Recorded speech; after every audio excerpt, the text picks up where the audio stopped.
Frame में मैंने बताया था टू टाइप्स के होते हैं, inertial frame and non inertial frame. Inertial frame क्या है? जिसमें न्यूटन लॉ जो है एप्लीकेबल है, जैसे हो गया हमारा अर्थ का फ्रेम। नॉन इनर्शियल फ्रेम क्या है? जिसमें कि न्यूटन लॉ एप्लीकेबल नहीं है। एग्जाम्पल क्या हुआ कि कोई भी फ्रेम जिसमें कि एक्सलेशन से मूव कर रहा है, वो नॉन इनर्शियल फ्रेम है। फिर मैंने बताया कि नॉन इनर्शियल फ्रेम में न्यूटन लॉ अप्लाई करना चाहें तो क्या करना पड़ेगा? तो हमें एक स्यूडो फोर्स उस पर अप्लाई करना पड़ेगा। स्यूडो फोर्स का डायरेक्शन क्या होता है? फ्रेम के एक्सलेशन के अपोजिट। और उसका वैल्यू क्या होगा? प्रोडक्ट किसका? मास ऑफ द बॉडी, उसे मल्टीप्लाई करेंगे एक्सलेशन ऑफ फ्रेम से। ठीक। अब देखो, इस पे प्रॉब्लम करते हैं। तो जो लिफ्ट वाला हमने प्रॉब्लम किया था ना अभी, एपरेंट वेट वाला, अब उसी प्रॉब्लम को हम लोग फिर से करते हैं, लेकिन इस बार हम लोग लिफ्ट के फ्रेम से बनाएंगे। Okay sir. Problem based on reference. Topic हमारा हो जाएगा problem based on non initial.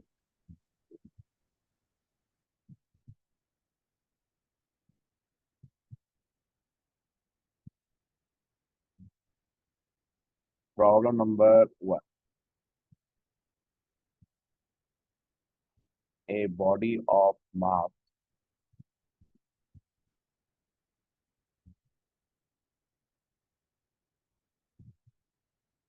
50 kg ले लेते हैं इस बार। 50 kg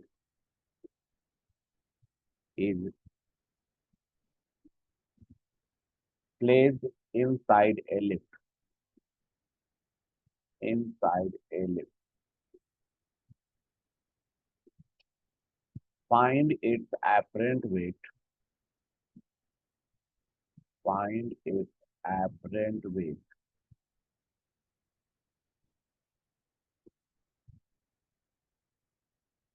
Then lift, question number A, is moving upward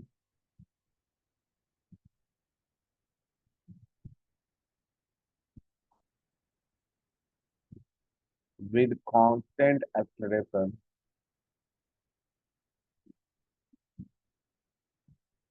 3 meter per second extra.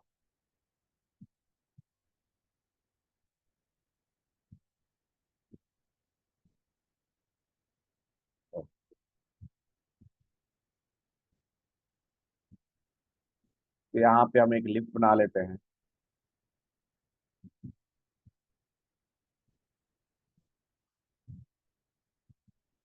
Lift के अंदर एक ऑब्जेक्ट है। लिफ्ट के अंदर एक हमारे पास ऑब्जेक्ट है 50 kg का। और लिफ्ट में एक्सलेशन है अपवर्ड डायरेक्शन में। लिफ्ट का एक्सलेशन है 3 मीटर पर सेकेंड। तो हमें निकालना है इसका एपरेंट वेट। तो लास्ट क्लास में जो हमने प्रॉब्लम किया था उसमें भी हमने ये किया था, लेकिन उसमें हमने ग्राउंड के फ्रेम में सब कुछ स्टडी किया था, वो इनर्शियल फ्रेम था। यहाँ पे इसको हम बनाएंगे लिफ्ट के फ्रेम में। इसको ग्राउंड के फ्रेम में तो बना सकते हो, इसका क्या आंसर आएगा? यार देखो, बना के ग्राउंड के फ्रेम में जो लास्ट क्लास में हमने किया था उस तरह से करें तो इसका आंसर क्या आएगा?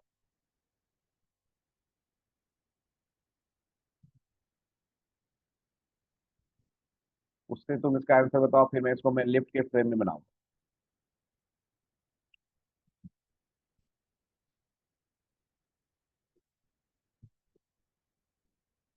इन इनर्शियल फ्रेम, पहले इसको कर लेते हैं हम लोग, बनाते हैं इन इनर्शियल फ्रेम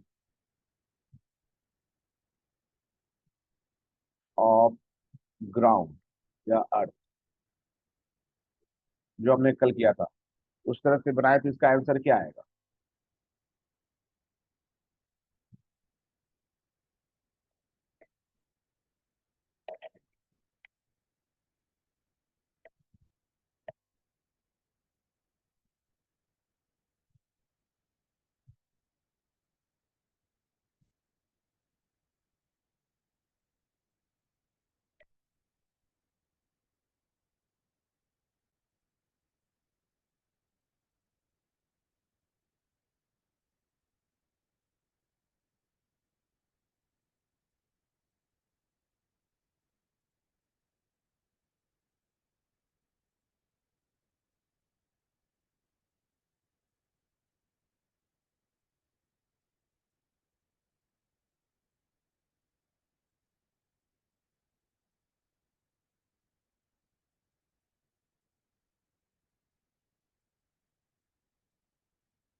हाँ ठीक। तो देखो यहाँ पे ये प्रॉब्लम हमने किया था पहले, कल हमने किया था। पहले उसी फ्रेम में, ग्राउंड के फ्रेम में कर लेते हैं इसे, फिर मैं नॉन इनर्शियल फ्रेम में बताऊंगा। कि ग्राउंड के फ्रेम में जैसे कल मैंने बनाया बनाया था उस तरह से बना के बताओ, इसका क्या आंसर आएगा। एक बॉडी है जिसका मास है 50 kg, लिफ्ट के अंदर है, और लिफ्ट अपवर्ड डायरेक्शन में एक्सीलरेशन है 3 मीटर पर सेकेंड स्क्वायर। तो कल जिस मेथड से बनाया था हमने, ग्राउंड के फ्रेम में बनाया था, उस मेथड से ही बनाया, तो इसका आंसर क्या आएगा। 1 मिनट सर।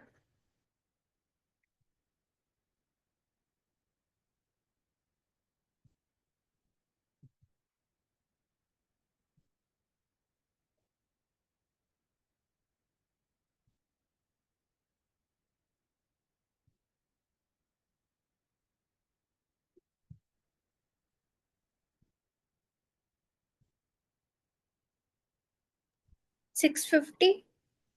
650 न्यूटन आ जाएगा, 65 kg वेट आ जाएगा, है ना? ठीक है, बिल्कुल सही आंसर है। तो इसमें हम बनाएंगे तो हमारा कैसे हमने बनाते हैं, इसमें हमारा ऊपर नॉर्मल लगता है, नीचे mg लगता है, इक्वल टू कर देते हैं मास इनटू एक्सलेरेशन। तो n का वैल्यू हो जाएगा mg+a, और ये 650 न्यूटन आ जाएगा, है ना। Yes sir. और ये आ जाएगा 65 kg वेट। अब इसी को हम लिफ्ट के फ्रेम में बनाएंगे, और लिफ्ट में एक्सलेरेशन है, तो ये हो गया हमारा नॉन इनर्शियल फ्रेम। अब इसको बनाते हैं in non inertial frame, in non inertial frame of lift. तो हम बॉडी का इक्वेशन फिर से बना लें। ये हमारा बॉडी है 50 kg। अब यहाँ पे देखो, लिफ्ट के फ्रेम में बनाएंगे और ग्राउंड के फ्रेम में जो बनाया था, दोनों में क्या डिफरेंस है। यदि हम ग्राउंड से देखेंगे तो हमें लिफ्ट भी मूव करता हुआ नजर आएगा, और उसके अंदर बॉडी है वो भी मूव करता हुआ नजर आएगा। लेकिन यदि हम लिफ्ट के अंदर ही चले जाए तो उस केस में जो 50 kg है वो मूव करता हुआ हमें नजर नहीं आएगा। जैसे लिफ्ट के अंदर यदि हम हैं और कोई दूसरा पर्सन है, तो उसे वो तो हमें हमेशा अपने बगल में नजर आता है, साइड में, तो वो हमें मूव करता हुआ नजर नहीं आएगा। तो इस केस में जो 50 kg है उसका जो एक्सेलरेशन है वो क्या हो जाएगा, जीरो हो जाएगा। लिफ्ट के फ्रेम में इसका एक्सेलरेशन क्या हो जाएगा, जीरो। इसका मतलब क्या हुआ, नेट फोर्स जीरो। फोर्स कौन से हैं, एक है इसका वेट m × g, एक है नॉर्मल फोर्स ऊपर की तरफ, और यहाँ पे लिफ्ट जो है उसमें एक्सेलरेशन है। तो ये नॉन इनर्शियल फ्रेम हुआ, तो नॉन इनर्शियल फ्रेम में स्यूडो फोर्स अप्लाई करेंगे, किस डायरेक्शन में अप्लाई करेंगे, फ्रेम के एक्सेलरेशन के अपोजिट। फ्रेम क्या है हमारा, लिफ्ट है, लिफ्ट के एक्सेलरेशन का डायरेक्शन किधर है, अपवर्ड। तो जो स्यूडो फोर्स अप्लाई करेंगे वो हम डाउनवर्ड डायरेक्शन में अप्लाई करेंगे। क्या ये बात समझ में आया। Yes sir. और स्यूडो फोर्स का मैंने बताया था वैल्यू क्या होगा, मास बॉडी का और एक्सेलरेशन फ्रेम का। ये हो जाएगा तुम्हारा 50 × 2। यहाँ पे एक्सेलरेशन जो है बॉडी का नहीं लेना है, फ्रेम का लेना है। फ्रेम का एक्सेलरेशन 3 है, तो ये 3 हो जाएगा। अब इक्वेशन बना डालो, तो यहाँ पे तुम्हारा ये बॉडी का एक्सेलरेशन जो है वो जीरो है। इसका मतलब ऊपर का फोर्स और नीचे का फोर्स इक्वल कर देंगे, तो n = आ जाएगा mg+ma। तो देखो वही एक्सप्रेशन आ गया जो ऊपर आया था हमारा, यस सर। बस लिखने का तरीका थोड़ा अलग हो गया। ये तो सिंपल क्वेश्चन है, दोनों एक ही जैसा हुआ, लेकिन जो डिफिकल्ट क्वेश्चन होते हैं उसमें नॉन इनर्शियल फ्रेम में बनाना ज्यादा इजी हो जाता है। आगे देखोगे। अब ये हमने बना लिया जब लिफ्ट जो है अपवर्ड एक्सेलरेशन है। अब बी करते हैं जब लिफ्ट में डाउनवर्ड है। B is moving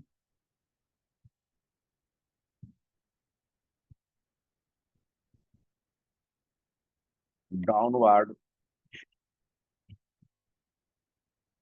with acceleration 3 meter पर सेकेंड स्क्वायर।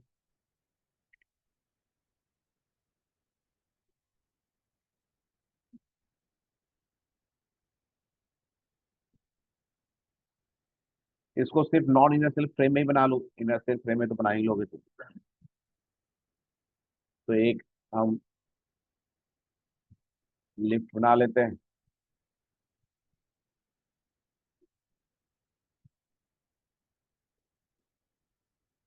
इसमें एक्सलेशन डाउनवर्ड है, वैल्यू है 3, और बॉडी का मास है 50 kg।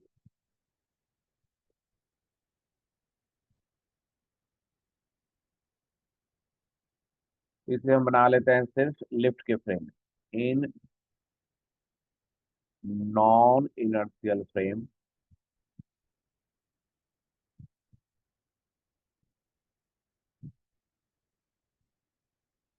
Of lift.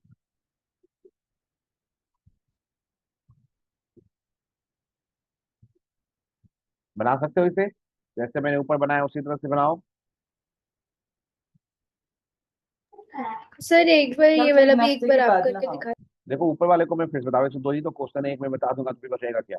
लिफ्ट वाले केस में सिंपल है, ऊपर वाले को देखो फिर से समझ लो। लिफ्ट हमारा है, लिफ्ट में एक्सलेशन है 3। यदि हम ग्राउंड से देखेंगे तो हमें लिफ्ट भी मूव करता हुआ नजर आएगा, बॉडी भी मूव करता हुआ नजर आएगा। लेकिन लिफ्ट के अंदर से देखेंगे यदि हम 50 kg को, तो हमें मूव करता हुआ नजर नहीं आएगा। क्या ये बात समझ में आया, पहले ही बताओ। हाँ जी। दूसरी तरह से यहाँ पे है, यदि हम लिफ्ट के अंदर से देखेंगे तो हमें जो बॉडी है वो मूव करता हुआ नजर नहीं आएगा। इसका मतलब बॉडी का जो एक्सलेशन होगा वो क्या हो जाएगा हमारा, 0। उसके बाद कौन कौन से फोर्स है, एक उसका वेट हो गया mg, एक हो गया नॉर्मल फोर्स, और यहाँ पे हमें एक स्यूडो फोर्स भी अप्लाई करना पड़ेगा। तो स्यूडो फोर्स का डायरेक्शन क्या होगा, फ्रेम के एक्सेलरेशन के अपोजिट। यहाँ फ्रेम हमारा लिफ्ट है, लिफ्ट का एक्सेलरेशन था अपवर्ड, तो स्यूडो फोर्स लगा डाउनवर्ड। यहाँ पे देखो लिफ्ट का एक्सेलरेशन है डाउनवर्ड, तो स्यूडो फोर्स लगेगा अपवर्ड। अब तुम बना सकते हो, बनाओ ओके। जरा।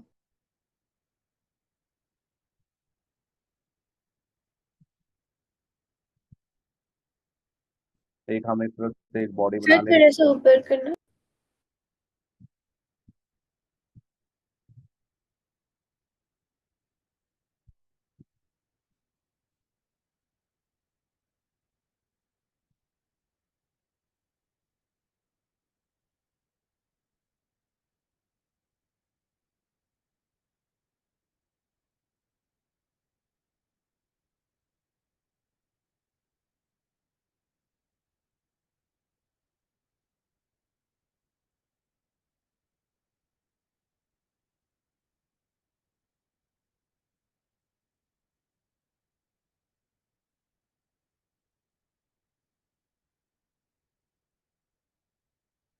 350 न्यूटन आ रहा है। 350 आ जाएगा, 50, हाँ ठीक है यही आएगा। यहाँ पे हमारा 50 kg का बॉडी है, तो इस पे फोर्स लग जाएगा एक नीचे की तरफ m × g, नॉर्मल लगेगा ऊपर की तरफ, सीडो फोर्स भी ऊपर लगेगा। सीडो फोर्स हो जाएगा मास बॉडी का एक्सलेशन फ्रेम का, और इसका एक्सलेशन जो है वो क्या लेंगे हम, 0 लेंगे। तो इक्वेशन क्या बन जाएगा हमारा, ऊपर का फोर्स और नीचे का force equal, N + ma = mg, n हो गया mg - a। ये वही आ जाएगा हमारा 335 kg वेट आ। तो यहाँ पे देखो एपरेंट वेट वाले प्रॉब्लम को हमने दोनों ही मेथड से समझ लिया है, ग्राउंड के फ्रेम में भी हमने देख लिया और लिफ्ट के फ्रेम में भी हमने बना लिया, जो कि नॉन इनर्शियल। अब नेक्स्ट क्वेश्चन करते हैं, प्रॉब्लम नंबर 2। एक कार है जिसके सीलिंग से एक पेंडुलम सस्पेंडेड है। A pendulum is suspended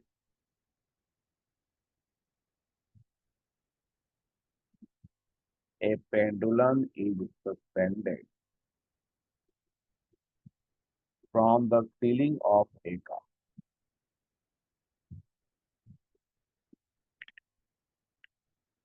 From the ceiling of a car. car is moving, car is moving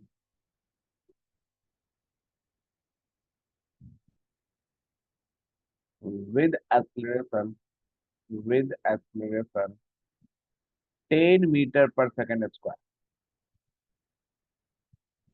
Find angle made by, find angle made by, find angle made by pendulum with vertical,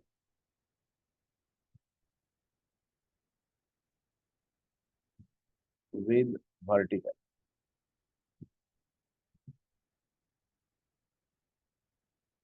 तो question देखो, मैं explain कर देता हूँ तुम्हें।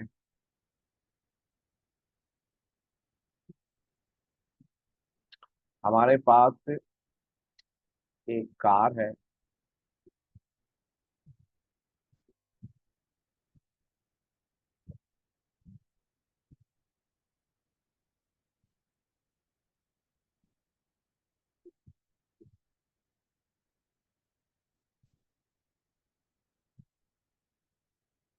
शुरू में car rest है, रेस्ट में है, तो पेंडुलम जो है वो वर्टिकल रहेगा। ये तो क्लियर है। कार हमारा रेस्ट में है तो यस। पेंडुलम यदि सीलिंग से कनेक्टेड है तो वर्टिकल रहेगा। उसके बाद क्या कर रहा है कि कार जो है मूव करने लगा, जब मूव कर रहा है तो फिर क्या होगा, देखो।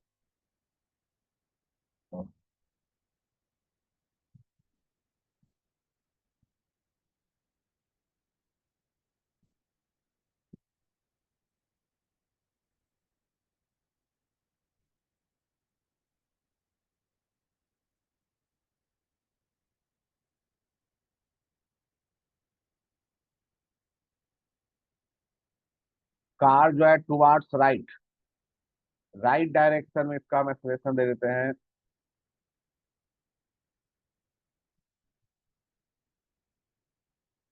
10 मीटर पर सेकेंड स्क्वायर। उस केस में जो पेंडुलम है वो किस डायरेक्शन में रोटेट कर जाएगा, राइट या लेफ्ट?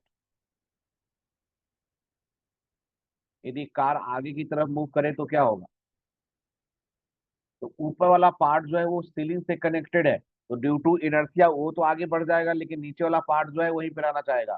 तो जो पेंडुलम है क्या पीछे इस तरह से रोटेट कर जाएगा?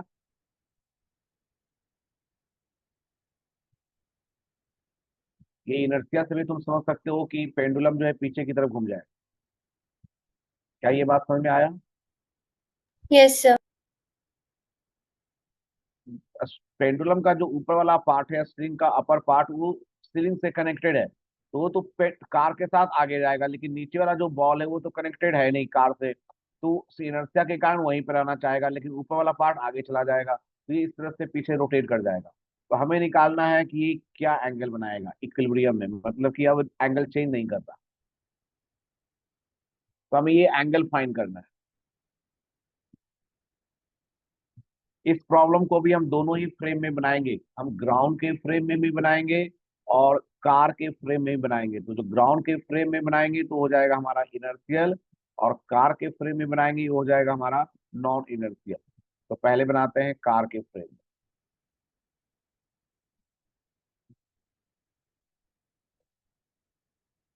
फर्स्ट बनाते हैं हम इन इनर्शियल फ्रेम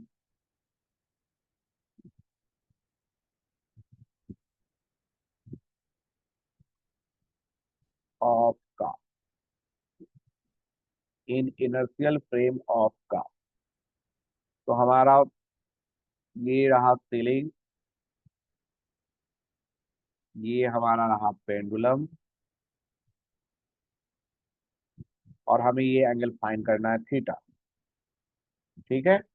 यदि हम इन कार नहीं, मैंने गलत लिख दिया, in inertial frame of ground, in inertial frame of ground,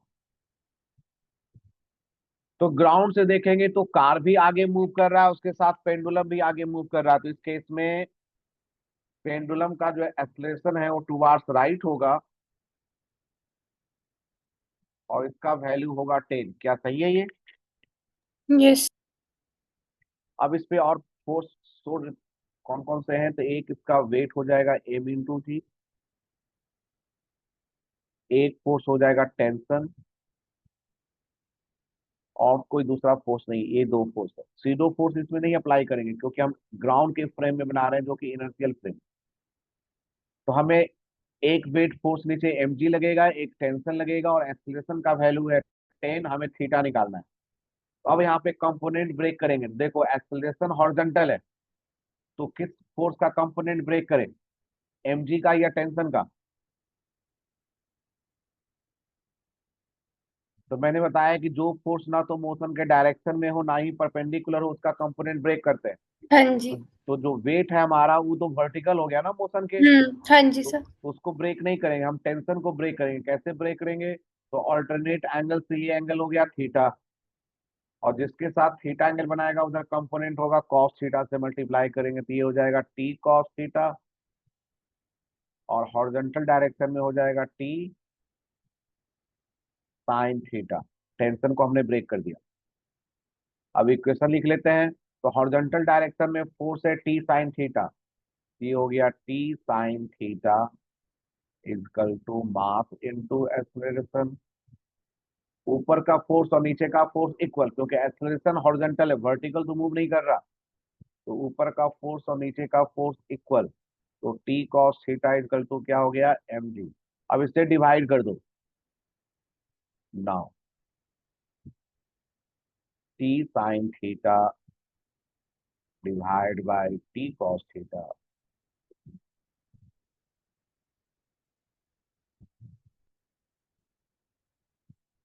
equal to M A divide by M. यहाँ पे टी टी भी कैंसिल, एम एम भी कैंसिल। तो sine theta by cos theta क्या हो गया tan theta, tan theta equal to A by G. अब value put कर दो, ए का वैल्यू भी 10 है, जी का वैल्यू भी 10 है। वन, वन किसका एंगल होता है टैन में 45,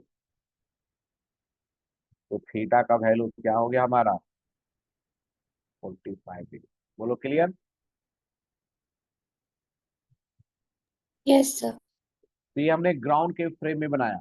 अब हम इसी प्रॉब्लम को फिर से बनाएंगे कार के फ्रेम में, मतलब कार के अंदर कोई पर्सन है, वो मोशन को ऑब्जर्व कर रहा है, पेंडुलम को देख रहा है, तो वो कैसे बनाएगा। अब हम बनाएंगे इसको इन नॉन इनर्शियल फ्रेम,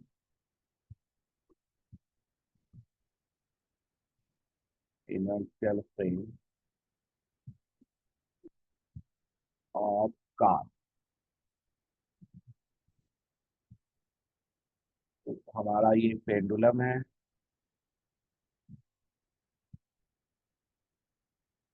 ये हमारा पेंडुलम है, ये एंगल है थीटा।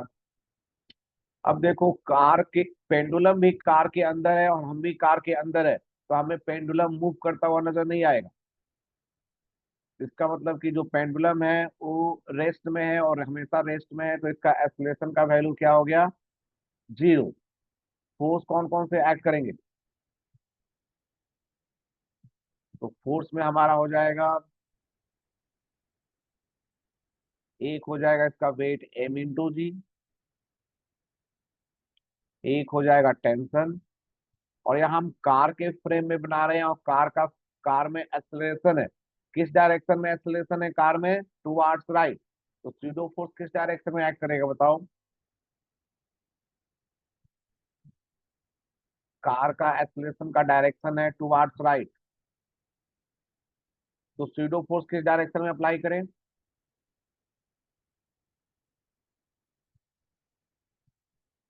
फिर इसका बताओ।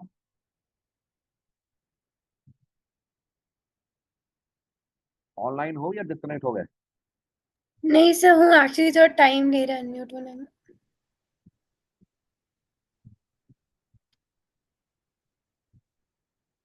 तो यहाँ यस। पे कार का एक्सेलरेशन जो है ना वो टुवार्ड्स राइट है, तो सीडो हम्म। फोर्स किस डायरेक्शन में एक्ट करेगा, राइट या लेफ्ट। Yes sir. तुम बताओ, राइट एक्ट करेगा या लेफ्ट एक्ट करेगा, किस डायरेक्शन में। अभी तो प्रॉब्लम तुमने बनाया है। हाँ जी सर, 1 मिनट में बता रही हूँ, राइट में। फ्रेम के एक्सेलरेशन के अपोजिट एक्ट करता है, तो हमारा फ्रेम एक्सेलरे कार है, हाँ, अगर एक्सेलरेशन राइट में लग रहा है तो एक्ट लेफ्ट में करेगा। लेफ्ट में करेगा, तो स्यूडो फोर्स उसे हम अप्लाई कर देते हैं लेफ्ट डायरेक्शन।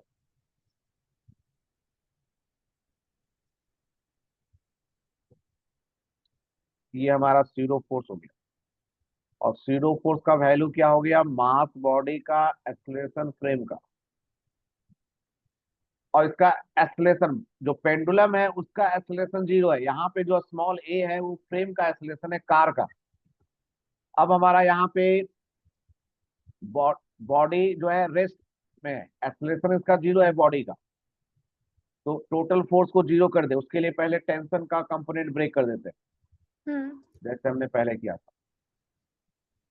ये थीटा हो जाएगा, इसका अपवर्ड कंपोनेंट हो जाएगा T cos theta, horizontal component हो जाएगा टी साइन थीटा। इसका हमने ब्रेक कर दिया। अब हॉरिजॉन्टल फोर्स 0, तो राइट फोर्स और लेफ्ट फोर्स इक्वल कर दो, तो T sine theta equal to हो गया स्यूडो फोर्स, और ये इक्वल हो गया एम इंटू ए के, और ऊपर का फोर्स नीचे का फोर्स इक्वल कर दो, T cos theta equal to M D. Same equation आ गया, फिर से डिवाइड कर देंगे, हमारा आंसर आ जाएगा T sine theta divide by T cos theta equal to M A divide by M. T cancel, M M cancel, तो फिर से सेम चीज आ गया हमारा tan theta equal to A Y. ये 1 हो गया, थीटा का value 40। Clear? Yes sir. Next problem,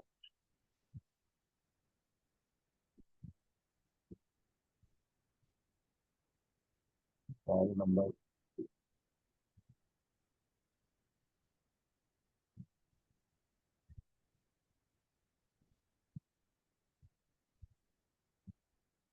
हमारे पास एक इंक्लाइन प्लेन है, ग्राउंड पे एक इंक्लाइन प्लेन है, इसका एंगल है 30 डिग्री। इंक्लाइन प्लेन स्मूथ है, हमें भी स्मूथ वाला ही पर फ्रिक्शन नहीं है कहीं। अब इस इंक्लाइन प्लेन के सरफेस पे यदि किसी ऑब्जेक्ट को रखेंगे तो स्लिप कर जाएगा ना, वो तो नीचे मुंह कर जाएगा। हम्म।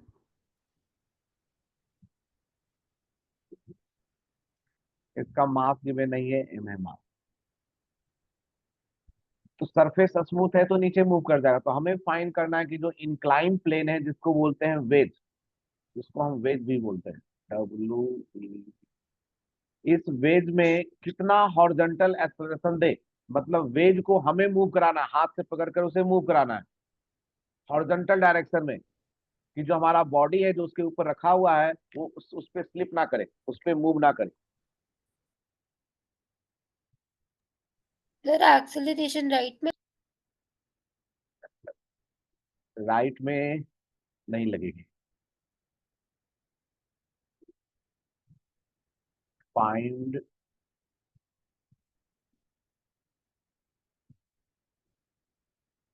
Horizontal acceleration of ways so that body placed over it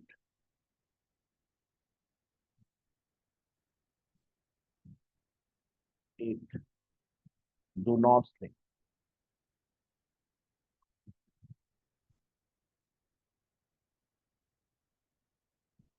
पहले से भी हम दोनों ही फ्रेम में बनाते हैं, ग्राउंड के फ्रेम में भी बनाते हैं और जो वेज है उसके फ्रेम में भी बनाते हैं। तो पहले बनाते हैं हम ग्राउंड के फ्रेम।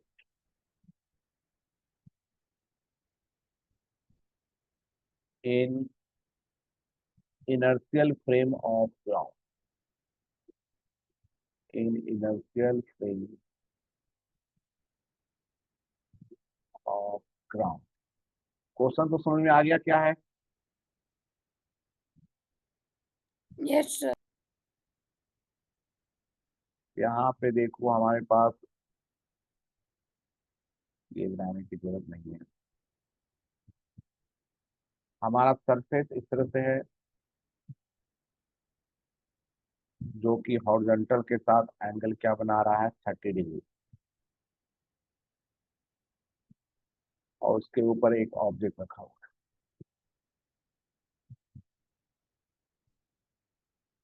जिसका माप है m। क्लियर। हाँ जी। अब इस पे कौन कौन सा फोर्स ऐड कर रहा है जरा उसे पहले रिप्रेजेंट कर ले। तो एक फोर्स ऐड करेगा नीचे mg, ग्राउंड के फ्रेम में बना रहा है। एक फोर्स ऐड करेगा नॉर्मल, ठीक है।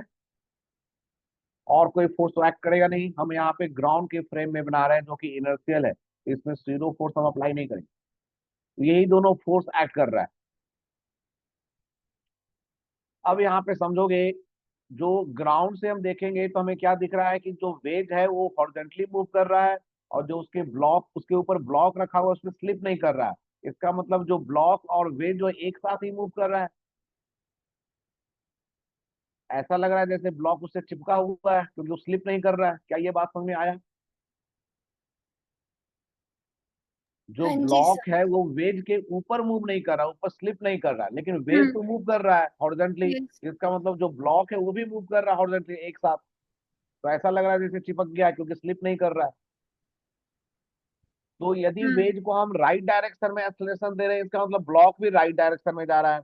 यदि हम वेज को लेफ्ट में देंगे तो जो ब्लॉक है वो भी लेफ्ट डायरेक्शन में मूव करेगा। ये क्या बात समझ में आ गया? Yes sir. अब अब यहाँ पे देखो तो जो ब्लॉक पे जो फोर्स एक्ट कर रहा है, एक है mg जो कि वर्टिकल है, और दूसरा है नॉर्मल। नॉर्मल का यदि हम कंपोनेंट ब्रेक करें तो एक हॉरिजॉन्टल बनेगा और एक वर्टिकल बनेगा। बनेगा कंपोनेंट इसका ऐसे। Yes sir. तो इसका जो हॉरिजॉन्टल कंपोनेंट है वो लेफ्ट की तरफ या राइट की तरफ? जो नॉर्मल का जो हॉरिजॉन्टल कंपोनेंट है वो लेफ्ट की तरफ आया ना। Yes sir. इसका मतलब कि जो एक्सेलरेशन है वो भी लेफ्ट की तरफ होगा। इसका मतलब जो वेज है उसमें एक्सेलरेशन हम लेफ्ट की तरफ देंगे। आई बात समझ में? Yes sir. तो इसमें एक्सेलरेशन जो है उसका डायरेक्शन होगा लेफ्ट की तरफ। अब हम इक्वेशन बना के इसको सॉल्व कर लेते हैं। तो हमने ग्राउंड के फ्रेम में कैसे बनाया, तो ग्राउंड के फ्रेम में हमने क्या देखा कि जो बॉडी है उस पे जो हॉरिजॉन्टल फोर्स लगेगा वो लेफ्ट की तरफ लगेगा, तो उसमें एक्सेलरेशन लेफ्ट की तरफ ही होना चाहिए। अब हम कंपोनेंट में ब्रेक करके कर लेते हैं। तो कंपोनेंट में कैसे ब्रेक करेंगे, तो मैंने इंक्लाइन प्लेन में ये बताया प्रॉब्लम। ये एंगल 30 डिग्री है, तो देखो यहाँ पे मैं ऐसे, ये एंगल 30 डिग्री होगा, मैंने बताया था पहले। Yes sir. और ये एंगल 30 है, तो अपोजिट एंगल से ये एंगल 30 हो जाएगा। इसको मैं थीटा लिख लेता हूँ।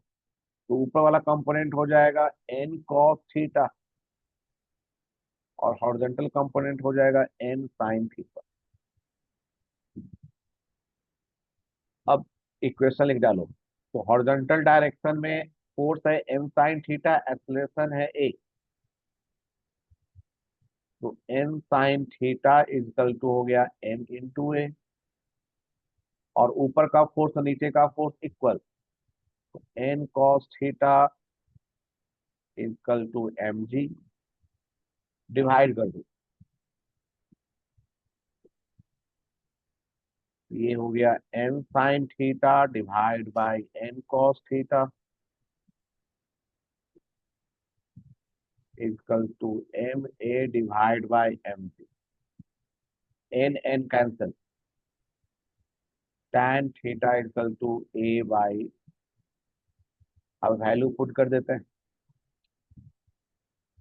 हमें a निकालना था ना, तो a का वैल्यू आ गया g tan थीटा, g का वैल्यू 10 tan 30 डिग्री 1/√3। हमारा आंसर आ गया 10/√3। क्लियर। Yes sir. यहाँ पे हमने देखा कि जो वेज है उसमें एक्सलेशन हमें किस डायरेक्शन में देना चाहिए, लेफ्ट डायरेक्शन में देना चाहिए, और उसका वैल्यू क्या आ गया 10/√3। ये हमने ग्राउंड के फ्रेम में बनाया। अब हम इसी प्रॉब्लम को फिर से बनाएंगे वेज के फ्रेम में। वेज में एक्सेलरेशन है तो नॉन इनर्शियल हो गया। तो हम इसको फिर से बनाते हैं इन नॉन इनर्शियल फ्रेम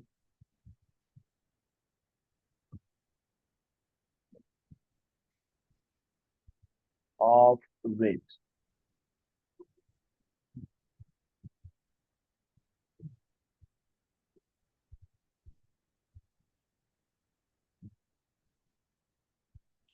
ये एंगल हमारा 30 डिग्री है। इस पे एक ऑब्जेक्ट है,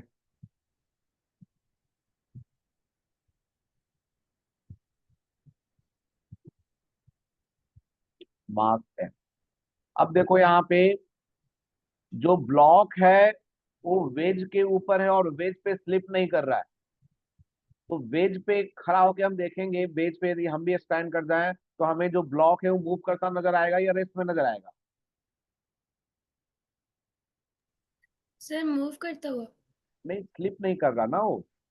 हम्म। जैसे लिफ्ट के अंदर कोई पर्सन खड़ा है और हम भी लिफ्ट के अंदर है, लिफ्ट मूव कर रहा है तो हमें पर्सन नजर नहीं आता मूव करता हुआ। उसी तरह जो ब्लॉक है यस। वो वेज के ऊपर है और वेज पे स्लिप नहीं कर रहा है, ऊपर नीचे कहीं नहीं मूव कर रहा है। तो तो रेस्ट वेज, पे। तो हमें वेज पे खड़ा होकर यदि हम देखेंगे तो हमें लगेगा कि जो ब्लॉक है वो मूव नहीं कर रहा है। आई बात? तो यदि हम किसी भी मूविंग यस। बॉडी के अंदर खड़ा होकर देखें ना तो हमें वो मूविंग बॉडी नजर नहीं आता, हमें लगता है कि वो रेस्ट में है। जैसे ट्रेन के अंदर यदि हम सारा विंडो या बस के अंदर या कार के अंदर विंडो बंद कर दे, कोई साउंड ना करे और कार मूव कर रहा हो तो हमें नहीं पता चलेगा कि कार मूव कर रहा है। आई बात समझ में? तो यहाँ पे यदि हम वेज के फ्रेम में बना रहे हैं, मतलब वेज पे हम खड़ा होके स्टडी कर रहे हैं मोशन को, और वेज के ऊपर जो बॉडी है वो स्लिप कर नहीं रहा, वो उसे चिपका हुआ ऐसा लग रहा है, तो इसका मतलब कि जो ब्लॉक है वो मूव नहीं कर रहा। तो हम वेज के फ्रेम में बना रहे हैं तो जो ब्लॉक है इसका एक्सेलरेशन का वैल्यू क्या हो गया? 0 हो गया। क्या ये बात समझ में आया? ठीक है। Veg yes. का एक्सेलरेशन 0 हुआ नहीं, ब्लॉक का एक्सेलरेशन 0 है वेज के फ्रेम में। फोर्स कौन कौन से ऐड कर रहे हैं इस पे? तो एक फोर्स हो गया वेट m × g, एक फोर्स हो गया नॉर्मल,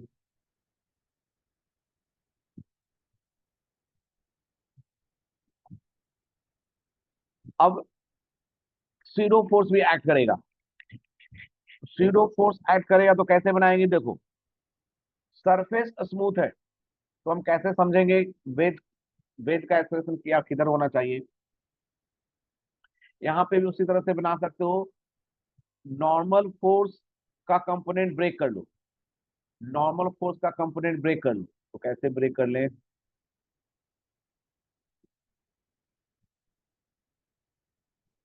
यहाँ पे एक वर्टिकल कंपोनेंट, एक हॉरिजॉन्टल कंपोनेंट।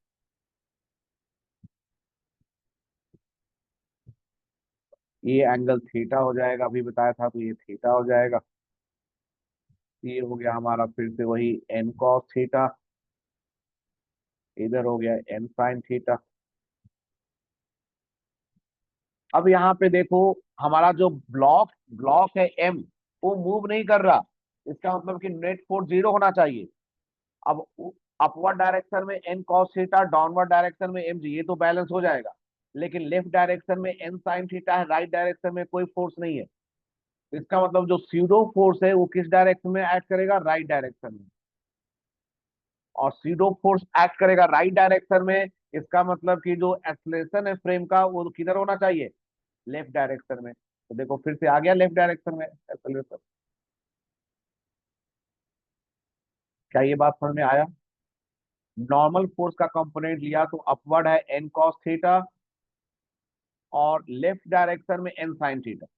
यहाँ पे बॉडी मूव नहीं कर रहा तो उसको बैलेंस करने के राइट डायरेक्शन में फोर्स चाहिए, तो इसका मतलब कि जो सीडो फोर्स है वो राइट डायरेक्शन में एक्ट करेगा। इसका मतलब जो फ्रेम है हमारा वेज, उसका एक्सेलरेशन लेफ्ट की तरफ होना चाहिए। और सीडो फोर्स का वैल्यू क्या होता है? मास बॉडी का एक्सेलरेशन फ्रेम का। अब फिर से यही इक्वेशन लिख डालो, तो लेफ्ट का फोर्स और राइट का फोर्स इक्वल, तो n sine theta is equal to हो गया ma, और n cos theta is equal to mg। फिर से डिवाइड कर देंगे, तुम्हारा सेम ही आंसर आ जाए।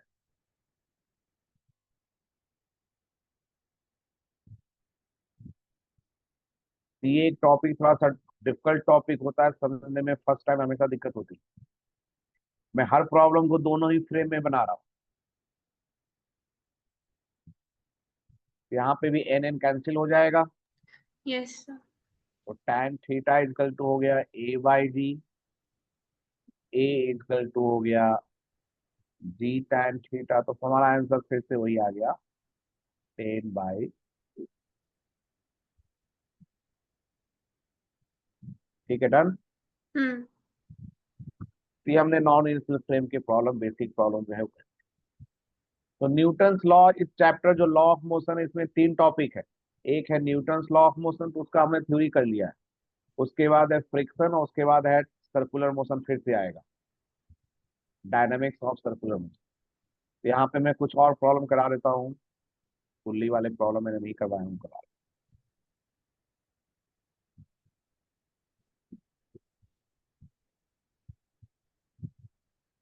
Problem based on.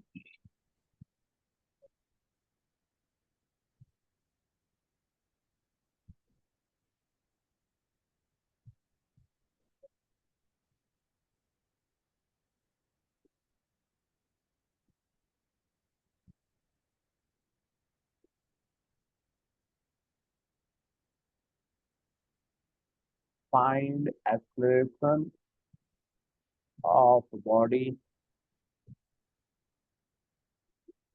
एंड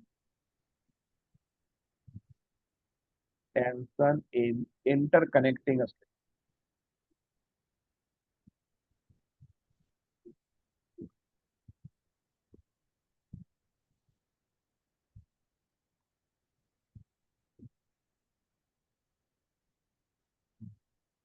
हमारा प्रॉब्लम ये होते हैं।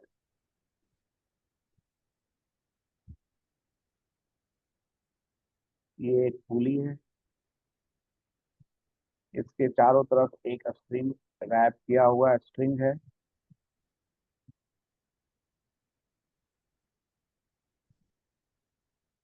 एक एंड से एक बॉडी कनेक्टेड है जिसका मास है 6 kg।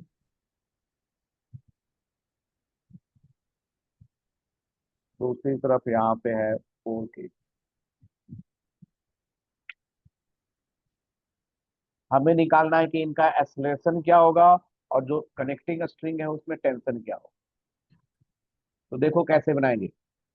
यहाँ पे दोनों बॉडी कनेक्टेड है स्ट्रिंग से, तो ये तो क्लियर है कि एक बॉडी नीचे जाएगा तो एक बॉडी ऊपर जाएगा।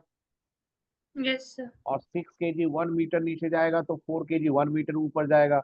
6 kg 2 मीटर नीचे जाएगा तो 4 kg 2 मीटर ऊपर जाएगा। तो सेम टाइम में सेम डिस्प्लेसमेंट होगा, इसका मतलब दोनों का एक्सेलरेशन भी सेम होगा।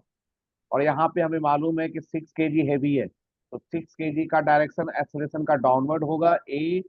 तो ए के 4 kg का एक्सेलरेशन अपवर्ड हो जाएगा ए। क्या ये बात समझ में आया? Yes sir. अब हम फोर्स पहले 6 kg के लिए देखते हैं। तो 6 kg पे एक फोर्स लगेगा, उसका वेट m इंटू जी, तो ये हो गया 60। और इस पे टेंशन ऊपर की तरफ लगेगा। टेंशन हमेशा बॉडी से दूर लगता है। हाँ तो जी। 6, हाँ बोलो। Yes sir.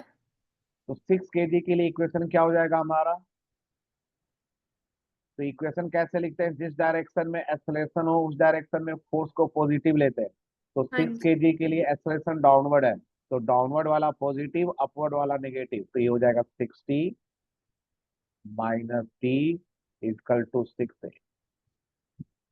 Equation number 1। 4 kg के लिए देखो, एक उसका हो गया वेट m इंटू जी 40, ऊपर की तरफ टेंशन टी, और इसका एक्सेलरेशन ऊपर की तरफ है, तो ऊपर वाला फोर्स पॉजिटिव, नीचे वाला नेगेटिव फॉर 4 kg। ये हो गया T minus 40 is equal to 4a। अब दोनों को ऐड कर दो, बाई 1 प्लस 2। तो एलएचएस को ऐड करेंगे एलएचएस में, आरएचएस को ऐड करेंगे आरएचएस में, तो क्या बनेगा बताओ, कैंसिल हो जाएगा ये। 66 माइनस 60 - t प्लस t - 40, इधर हो गया 6a प्लस 4a, फिर टी टी कैंसिल हो गया, 60 - 40 क्या हो गया 20, और इधर क्या हो गया 10। तो ए का वैल्यू क्या हो गया 2 मीटर पर सेकेंड स्क्वायर। बोलो क्लियर। Yes sir.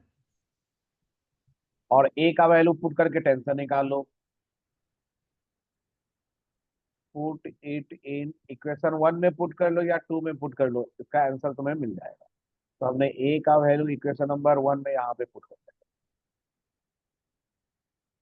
ये हो जाएगा 60 - t = 6 × 2, ये हो गया 12, यहाँ से t का वैल्यू हो गया 48 मीटर। ठीक है। यस अब सर। इसी तरह का एक प्रॉब्लम मैं और देता हूँ, तुम करो इसे, तो मैं कर लेता हूँ यहाँ पे फर्स्ट, फिर वैल्यू चेंज करूंगा मैं, नंबर 2।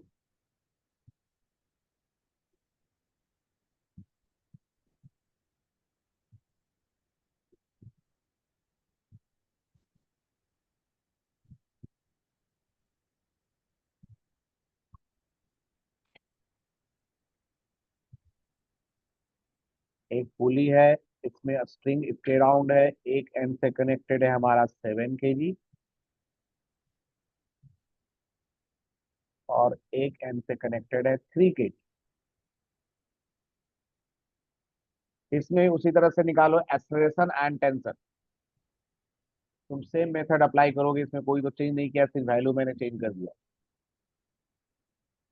तो देखो यहाँ पे मैं फिर से स्टेप बता दूं तुम्हें क्या करना है। सबसे पहले एक्सेलरेशन का डायरेक्शन शो कर दो, तो जो हेवी वाला है नीचे जाएगा, जो लाइट है वो अप जाएगा। फिर फोर्स रिप्रेजेंट कर दो, वेट नीचे लगेगा, टेंशन बॉडी से दूर लगेगा, अपवर्ड। फिर दोनों का इक्वेशन लिख डालो, बनाओ इसे, बताओ क्या आंसर आएगा। Yes sir.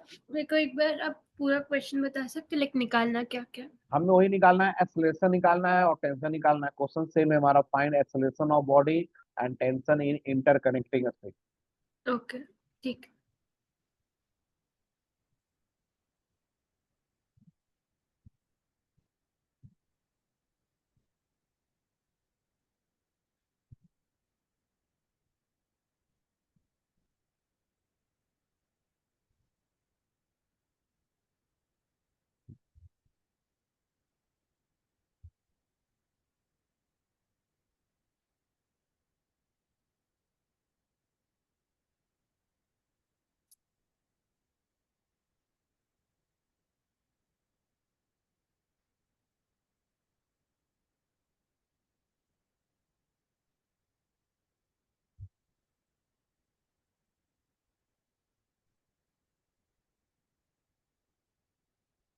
तो हमें क्या करना होता है, एक्सेलरेशन सबसे पहले मैंने बताया था कि एक्सेलरेशन का डायरेक्शन रिप्रेजेंट कर दो।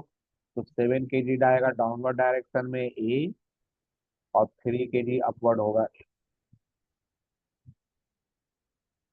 इसके बाद फोर्स रिप्रेजेंट करो, कौन कौन से फोर्स ऐड कर रहे हैं किस डायरेक्शन में, उसके बाद इक्वेशन लिख डालो।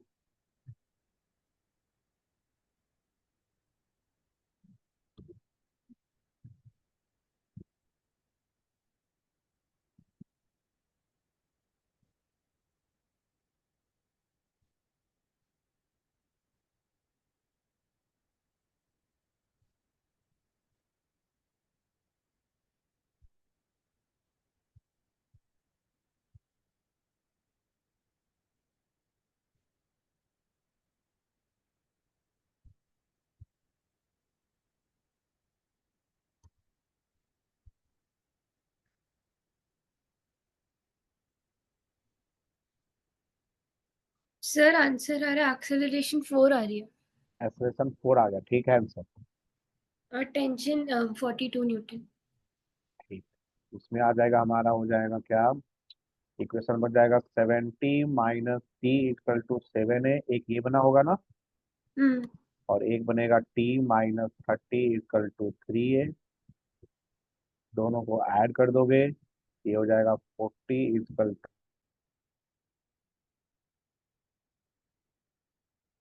पुट कर दो 2 में, तो टी का वैल्यू आ जाएगा 42। ठीक। ओके। नंबर 3, फिर से हमें वही फाइन, हाँ बोलो।